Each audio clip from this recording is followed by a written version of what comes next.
All right, so what's going on? I've tried to film the intro to this video way more times than I'd like to admit. Every time I've done it, I stumble over my words or it just seems way more forced than it should be. Really, I'm not trying to make a professional fucking video. Most of you are gonna be here from TikTok. I'm sure I'm not meant to fucking swear either, but you'll be hearing a lot of that. So, first and foremost, I guess I wanted to explain what the actual build is, because a lot of people would write it off as a stance car or maybe a VIP style build.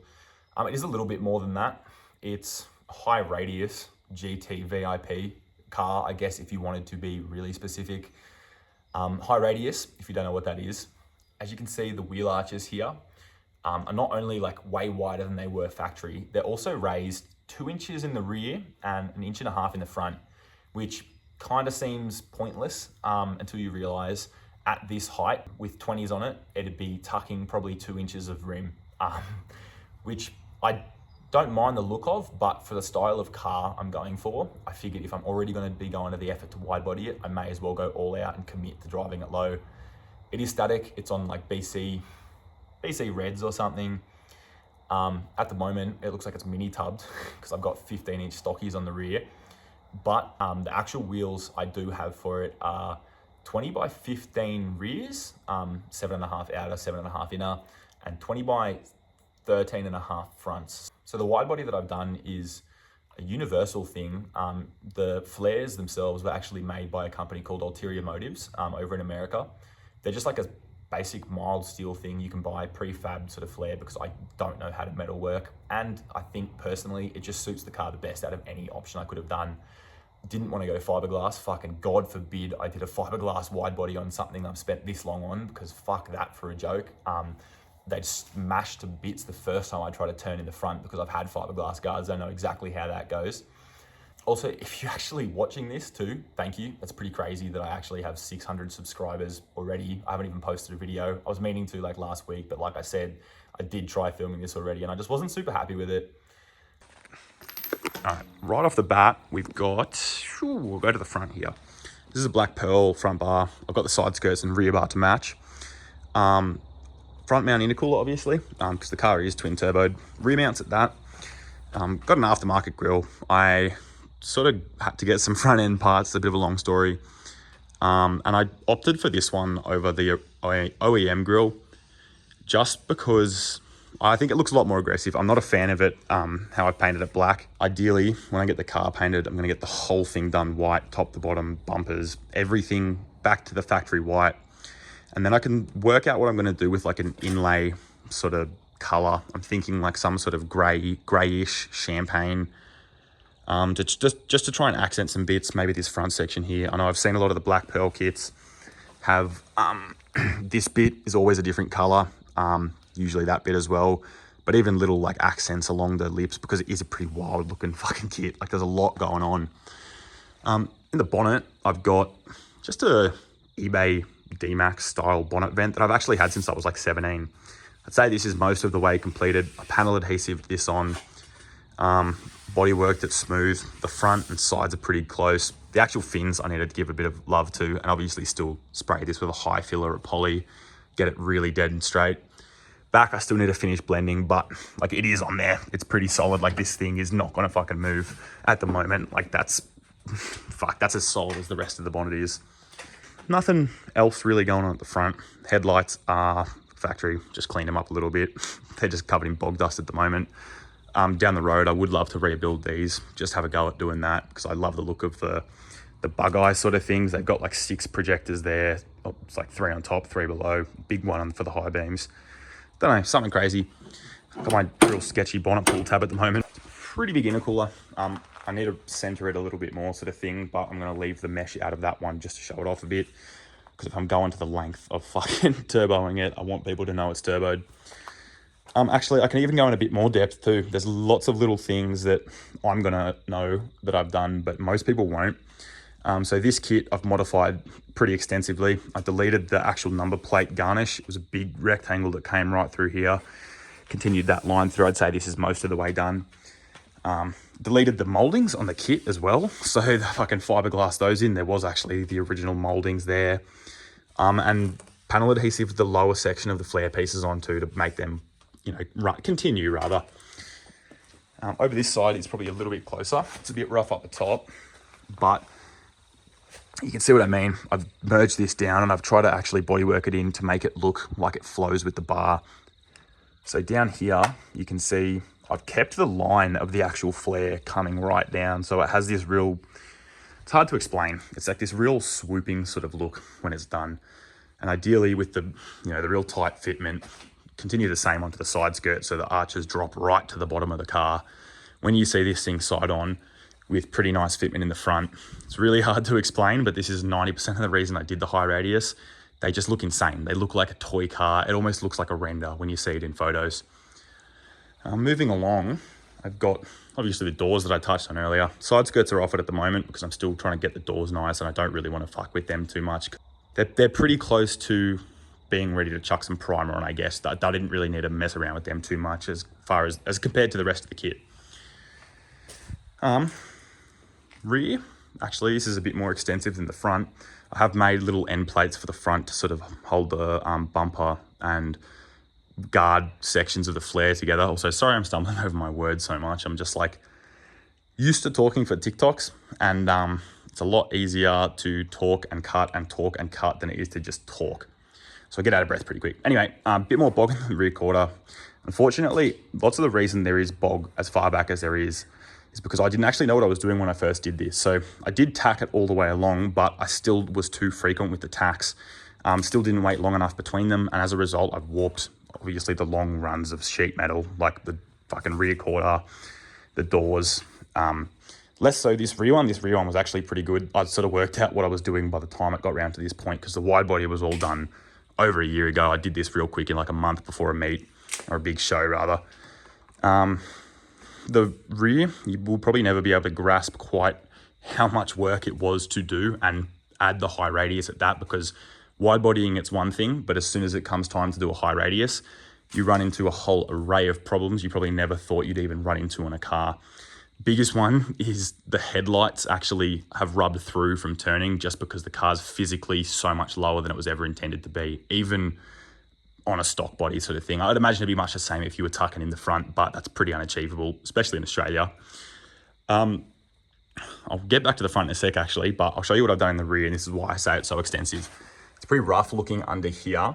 I'm still gonna seal all this up. This is the back side of the infill I recently did. I hadn't done first time round. Little plate in here to box it off sort of thing, but this is physically cut up like as high as it can go. Like that is flush with the top of it. Any more than that and I'm basically mini tubbing the fucking car, which I'm not going to do.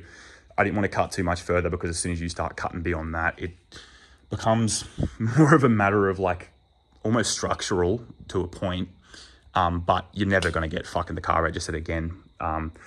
As far as this is, it's a wide body. I could raise it, put some better fitting wheels on it, and no one's really going to be too upset about it sort of thing, because there's heaps of wide body cars on the road.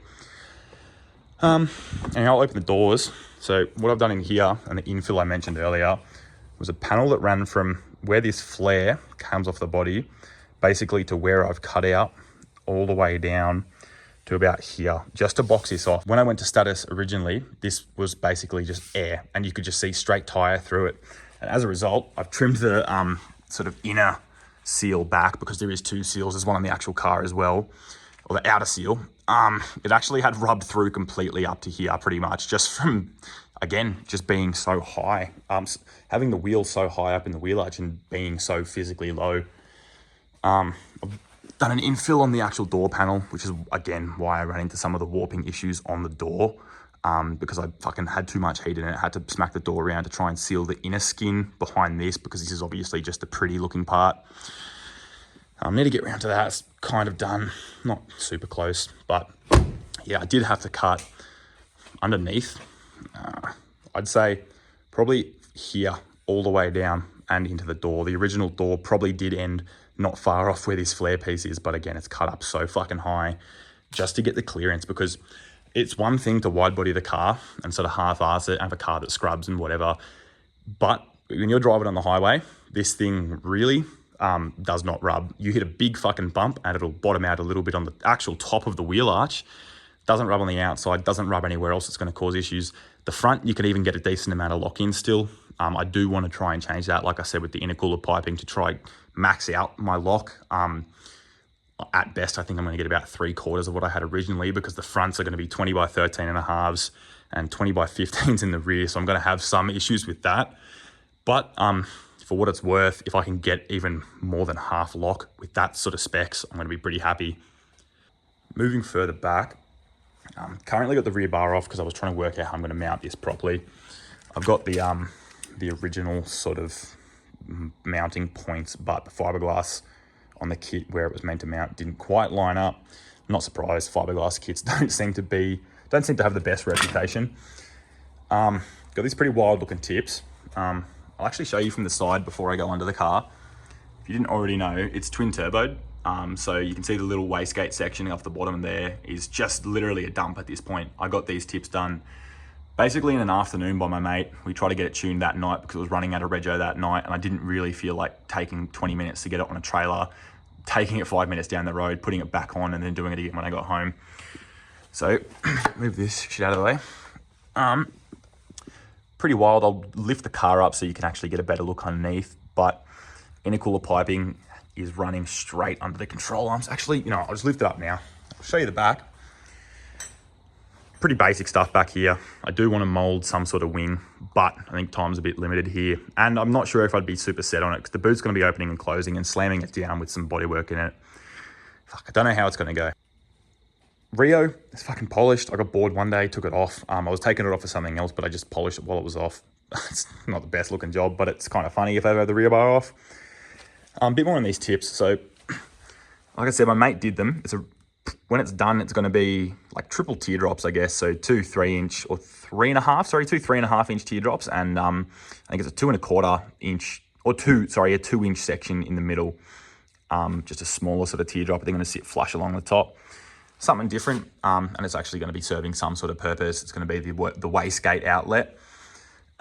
Same on the other side. Again, the wastegate dumps just fucking wherever at the moment because we sort of just needed to get it done so we could actually have the car in a drivable state.